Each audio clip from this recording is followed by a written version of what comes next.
Bir neçe жылдан кейін Нәжаши қайтыс болады. Пайғамбарымызға саллаллаху алейхи уассалам Жәбір алейхиссалам келіп, сенің бауырың Нәжаши Асхама қайтыс болды. Ол үшін дұға ет деп хабар жеткізеді. Әдетте Хабаштардан Мәдинаға хабар бірнеше күнде жету керек еді.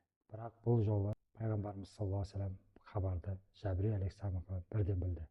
Ол сахабаларын жинап, Нәжашиге ғайыптан жаназа намазын оқыды. Бұл Пайғамбарымыз саллаллаху алейхи вассалам ғайып жаназа намазының жалғыз жағдайы еді.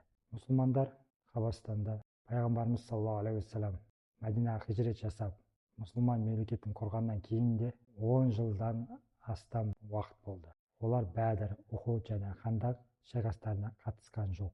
Олар Хайбар шайқасынан кейін Мәдинаға келді. Бұл Пайғамбарымыздың саллаллаху алейхи вассалам Мәдинаға билік толық орныққанға дейін барлық жағдайға алдын ала дайындық жасағанын көрсетуі мүмкін. Пайғамбарымыз саллаллаху алейхи вассалам Аллаға кәміл тәуекел етті. Сонымен қатар алдын ала жоспарлаудың маңызын да бізге көрсетті.